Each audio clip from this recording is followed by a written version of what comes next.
Imagine Rome il y a plus de 2000 ans. Une ville immense, pleine de temples, de soldats, de marchés animés, mais aussi de troupes, de rivalités et de guerres civiles. La République romaine vacille, et beaucoup se demandent qui pourra ramener la paix.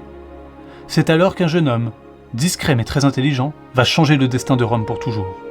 Il ne se présente pas comme un roi, mais il va devenir le premier empereur de l'histoire romaine. Son nom, Auguste. Auguste naît en 63 avant Jésus-Christ, sous le nom de Gaius Octavius. Il vient d'une famille noble, mais pas la plus puissante de Rome. Mais il y a un lien très spécial. Son grand-oncle n'est autre que Jules César, l'un des hommes les plus célèbres et les plus puissants de Rome. Très jeune, Octavius montre qu'il est sérieux, observateur et déterminé. Il préfère réfléchir avant d'agir, ce qui est très utile dans un monde aussi dangereux. À 18 ans, sa vie bascule. Jules César est assassiné lors d'un événement célèbre appelé les Ides de Mars. Rome plonge alors dans le chaos. Mais César avait fait un choix surprenant. Il avait adopté Octavius comme son fils héritier. Du jour au lendemain, le jeune Octavius se retrouve au cœur de la polémique, avec des ennemis puissants et des dangers partout. Mais il ne recule pas. Pour survivre et protéger l'héritage de César, Octavius doit être malin. Il forme d'abord une alliance avec deux hommes puissants, Marc-Antoine, un grand général, et Lépide, un homme politique influent. Ensemble, ils gouvernent Rome avec une alliance appelée le Second Triumvirat. Mais cette alliance ne dure pas éternellement. Très vite, les tensions apparaissent. Octavius comprend qu'il doit agir avec patience. Au lieu de foncer tête baissée, il attend le bon moment. Finalement, il affronte Marc-Antoine lors d'une grande bataille navale, appelée la bataille d'Actium.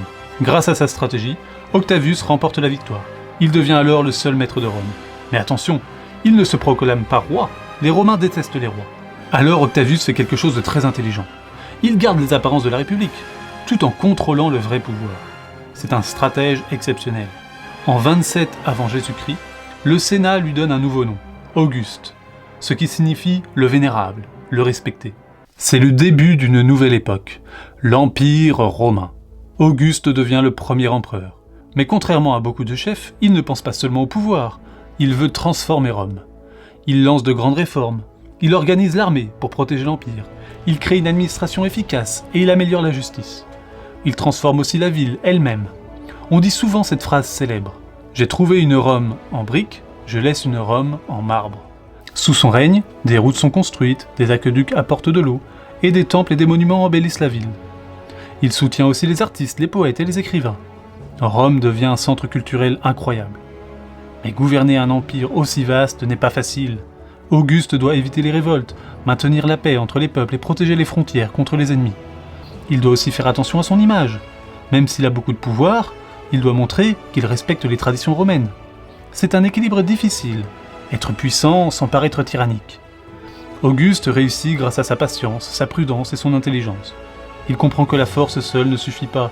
Il faut aussi convaincre, organiser et stabiliser. Auguste règne pendant plus de 40 ans. Sous son gouvernement, Rome connaît une période exceptionnelle, appelée la Pax Romana. Pendant cette période, les guerres diminuent, le commerce se développe et les villes prospèrent. Les gens peuvent enfin vivre en paix après des années de chaos. Quand Auguste meurt, en 14 après Jésus-Christ, il laisse derrière lui un empire puissant, organisé et stable. Son modèle d'empereur influencera des siècles d'histoire. Même aujourd'hui, on étudie encore ses décisions et son intelligence politique.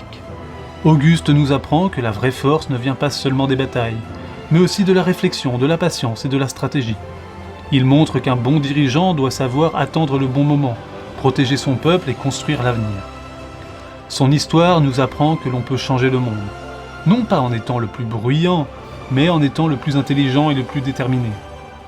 Et grâce à lui, Rome est devenue l'un des plus grands empires de l'histoire. Un empire né grâce à un jeune homme nommé Auguste.